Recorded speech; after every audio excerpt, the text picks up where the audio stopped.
Subscribe کریں ہمارے channel کو اور بیل آئیکن کو کلک کریں تاکہ ہماری ہر نئی آنے والی ویڈیو آپ تک بآسانی پہنچ سکے۔ بسم اللہ الرحمن الرحیم۔ والا زوجہ حضرت لوط علیہ السلام۔ اس عورت کا نام اکثر تاریخ نگاروں کی تحریر کے موافق والا تھا۔ وہ صورت کی اچھی مگر سیرت کی بری تھی۔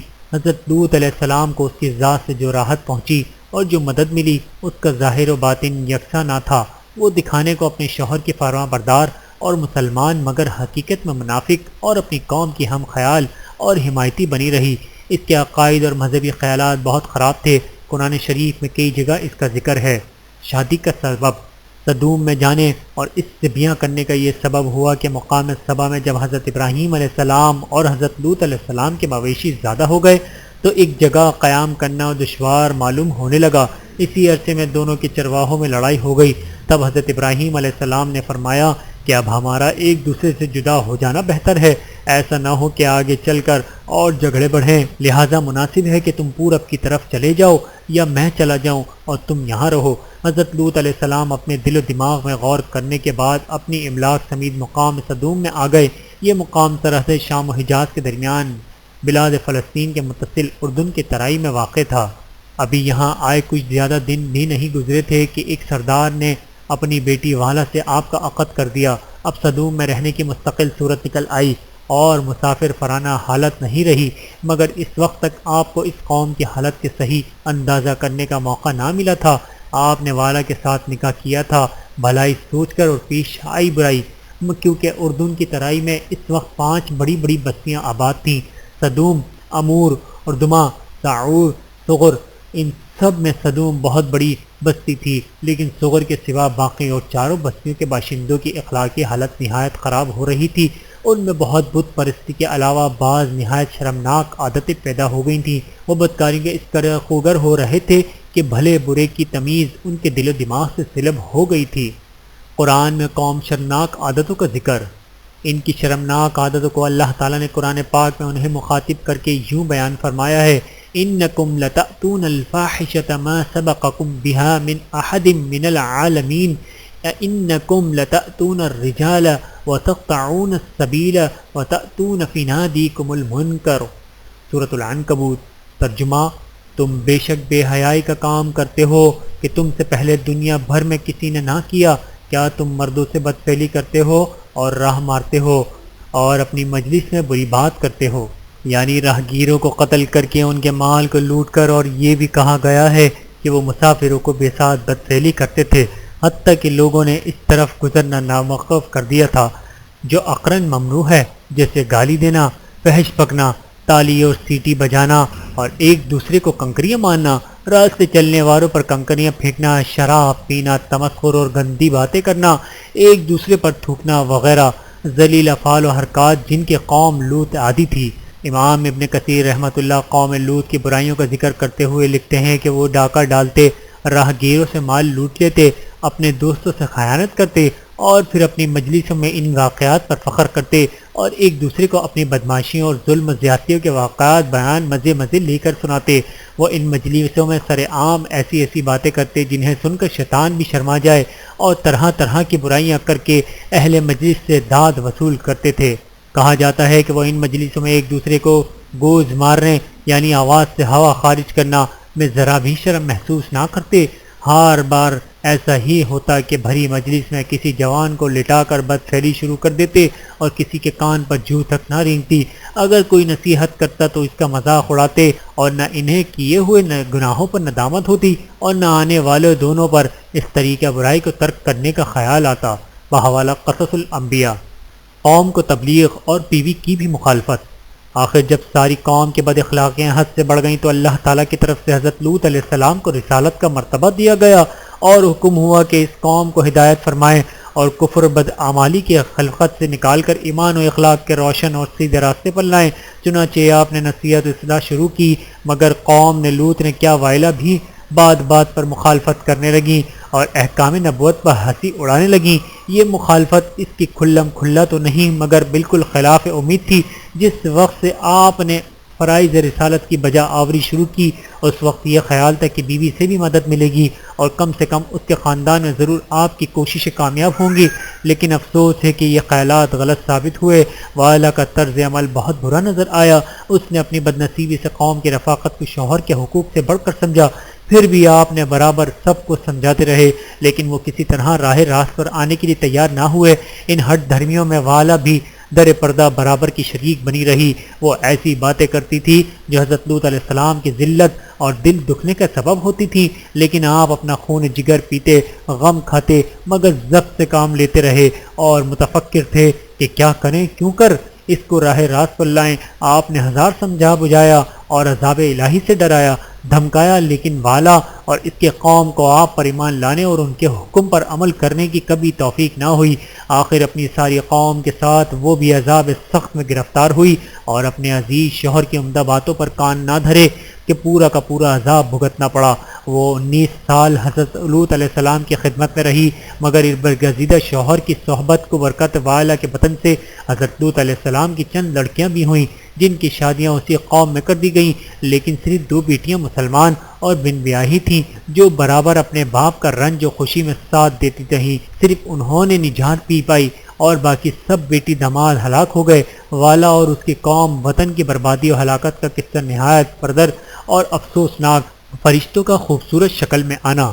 جب والا کی قوم آپ کے حسن و سلوک سے ذرا بھی متاثر نہ ہوئی، نہ اپنے برے کاموں سے باز آئی اور اس کی بدکرداری حد کو پہنچ گئی، تو آپ نے اس قوم کے لیے بد دعا کی۔ ابھی بد دعا کیے ہوئے کچھ زیادہ عرصہ نہیں گزرا تھا کہ اللہ تعالیٰ نے وہ تینوں فرشتے بھیجے جو حضرت ابراہیم علیہ السلام کو ولادت حضرت اسحاق علیہ السلام کی بشارت دے کر ادھر چلے آ رہے تھے۔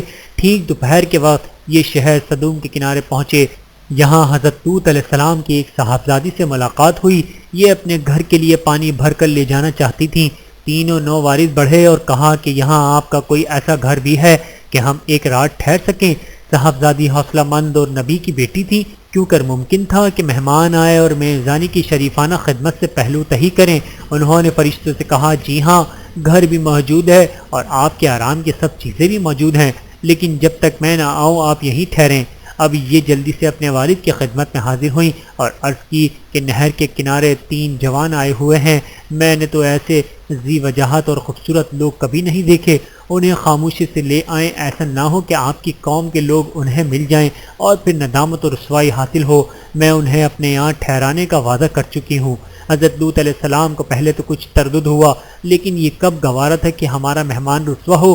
آپ جلدی سے فرشتوں سے جا کر ملے اور ان کو بڑی عزت اور خاطر سے گھر میں لا کر ٹھہرایا۔ بیوی کی غداری اور لوگوں کا اندھا ہونا۔ حضرت لوط علیہ السلام کے گھر والوں کے سوا اور کسی کو ان مہمانوں کے آنے کی خبر بھی نہ ہوئی، لیکن ان کو آئے ہوئے ابھی تھوڑی دیر بھی نہ گزری تھی کہ والا چپکے سے گھر سے نکلی اور اپنی قوم کے اشراف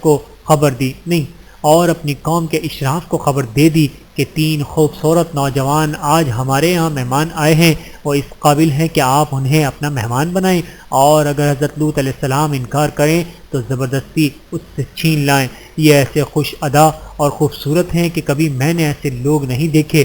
چنانچہ انہوں نے 10 آدمی اس غرض سے بھیجے کہ یہ لوگ آئیں اور حضرت لوط علیہ السلام سے مطالبہ کیا کہ مہمان ہمارے حوالے کیے جائیں۔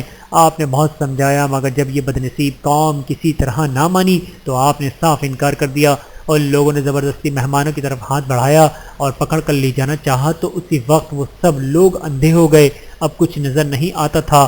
آخر بھاگے اور گرتے پڑتے اپنی قوم میں پہنچ کر کہا کہ حضرت لوط علیہ السلام نے اپنے ہاں جادوگروں کو ٹھہرایا ہوا ہے، انہوں نے ہمیں اندھا کر دیا ہے۔ یہ سن کر ساری قوم غصے کے مارے آپس سے باہر ہو گئی اور جمع ہو کر حضرت لوط علیہ السلام کے مکان پر امڑ آئی۔ اور دوسری روایت میں ہے کہ حضرت جبرائیل علیہ السلام باہر تشریف لائے اور انہوں نے اپنا پر مارا، جس سے ان کی آنکھیں بند ہو گئی، حتیٰ کہ ان کی نظر بالکل ختم ہو گئی۔ نہ انہیں کوئی مکان نظر آتا، نہ کنواں، نہ راستے کے نشانات۔ وہ دیواروں کو ٹٹول ٹٹول کر گھر پہنچے۔ بدبخت اب بھی اللہ کے رسول کو دھمکیاں دے رہے تھے کہ ٹھیک ہے، کل آپ سے نمٹ لیں گے۔ بحوالہ قصص الانبیاء۔ عذاب کا پیغام۔ آپ بہت گھبرائے اور بے اختیار زبان سے نکل گیا، کاش آج مجھے کوئی قوت حاصل ہوتی یا کسی محفوظ ٹھکانے میں پناہ لے سکتا۔ والا تو خوش تھی کہ اب حضرت لوط علیہ السلام اپنے کیے کی سزا ملے گی اور ساری نصیحت گری آج نکل جائے گی، مگر قبل اس کے کہ وہ لوگ حملہ کریں حضرت جبرائیل علیہ السلام نے حضرت لوط علیہ السلام کو تسلی دی اور کہا کہ آپ گھبرائیں نہیں، ہم آپ کے رب کے بھیجے ہوئے فرشتے ہیں، یہ لوگ آپ کا کچھ نہ بگاڑ سکیں گے بلکہ صبح تک ہلاک ہو جائیں گے، آپ بال بچوں سمیت راتوں رات اس بستی سے نکل جائیں، مگر یہ خیال رہے کہ کوئی شخص پیچھے مڑ کر نہ دیکھے، ہم اس بستی کے باشندوں پر عذاب الہی کرنے اور انہیں مٹا دینے کے لیے آئے ہیں، صبح تک یہ ساری قوم فنا ہو جائے گی اور اپنے ظلم و بدکاری کا خمیازہ اٹھائے گی۔ حضرت لوط علیہ السلام کی ہجرت۔ حضرت لوط علیہ السلام یہ سن کر مطمئن بلکہ خوش ہوئے کیونکہ ان کے مظالم سے تنگ آ گئے تھے، اور فرمایا کہ یہ سب اسی وقت ہلاک ہو جائیں تو اچھا ہے۔ حضرت جبرائیل علیہ السلام نے کہا اس کے لیے وقت صبح کا وقت مقرر کیا گیا ہے اور صبح بھی کچھ دور نہیں ہے۔ غز دن اس گڑبڑ میں گزارا اور شام ہوتے ہی حضرت لوط علیہ السلام رخصت سفر باندھا اور اپنی دونوں بیٹیوں اور بیوی کو باسرار ساتھ لے کر روانہ ہوئے، اور اپنی بیٹیوں اور دامادوں سے بھی بہت کہا اور وہ کسی طرح چلنے پر راضی نہ ہوئے۔ والا بھی خوشی سے جانا نہیں چاہتی تھی، تاہم اسے مخالفت کرتے نہ بنی اور مجبوراً بازہار فرمان برداری ساتھ ہو گئی، مگر وہ بار بار مڑ کے اپنی بستی کو دیکھتی جاتی تھی۔ عذاب کا نزول۔ جب صبح کے آثار نمایاں ہوئے اور وعدے کا وقت آ گیا تو حضرت جبرائیل علیہ السلام اپنے قوی بازوؤں کو زمین میں ڈال کر صغر کے سوا اور چاروں بستیوں کو آسمان تک اٹھا کر لے گئے اور وہاں سے اس زور سے الٹ کر دیا مارا کہ تمام قوم آن واحد میں ہلاک ہو گئی۔ جس وقت یہ چاروں بستیاں اوندھی گریں تو ایک نہایت ہی دہشت ناک اور بڑے زور کی آواز آئی جو ان جانوں والوں نے کبھی نہیں سنی، مگر فرشتوں کی ہدایت اور خوف عذاب کے مارے پیچھے مڑ کر نہ دیکھا۔ البتہ والا یہ بھیانک آواز سن کر بہت گھبرائی، پیچھے مڑ کر دیکھا اور کہا ہائے میری قوم۔ اس کی زبان سے ابھی اتنا ہی جملہ نکلا تھا کہ ایک پتھر بڑی زور سے آ کر لگا اور یہ وہیں مر کے نمک کا ڈھیر ہو کر رہ گئی اور دنیا کو اپنی ہلاکت و نافرمانی سے عبرت آمیز سبق دے گئی۔ اسی طرح اور جو عورتیں اپنے مردوں کی طرف سے دلوں میں کھوٹ رکھتی ہیں اور ان کو ذلیل کر کے اپنے میکے والوں کو بھرنا بھرتی ہیں یا یہ ایک غلط راستہ اختیار کر لیتی ہیں، وہ کبھی دنیا اور آخرت میں سرخرو نہیں ہو سکتی بلکہ ہمیشہ کے لیے ذلت اور رسوائی اٹھاتی ہیں اور اپنی جنس کے لیے عبرت چھوڑ جاتی ہیں۔ بحوالہ تاریخ طبرانی۔ بعد عذاب بستی۔ روایت ہے کہ اللہ تعالیٰ نے اس بستی میں اتنی گرمی پیدا فرما دی کہ نہ تو اس علاقے کے پانی سے فائدہ اٹھایا جا سکتا ہے اور ارد گرد کی دیکھتی زمینوں سے کوئی فصل اگائی جا سکتی ہے، کیونکہ یہ لوگ بہت گناہ گار اور کمینے تھے۔ اس لیے یہ قوم آنے والوں کے لیے عبرت، نشانی، نصیحت اور اللہ تعالیٰ کی قدرت پر نشانی بن گئی ہے۔ آج بھی یہ علاقہ بستی زبان حال سے کہہ رہا ہے کہ اللہ تعالیٰ کی پکڑ بہت سخت ہے۔ بحوالہ قصص الانبیاء۔ ویڈیو دیکھنے کا بہت شکریہ۔ مزید ویڈیوز دیکھنے کے لیے ہمارے چینل کو سبسکرائب کریں۔ اگر ویڈیو پسند آئے تو لائک کریں۔ اچھی بات کو دوسروں تک پہنچانا صدقہ جاریہ ہے۔ جزاکم اللہ خیرا کثیرا۔ اپنا اور اپنے پیاروں کا بہت زیادہ خیال رکھیے گا اور مجھے دعاؤں میں یاد رکھیے گا۔ Take care. اللہ حافظ۔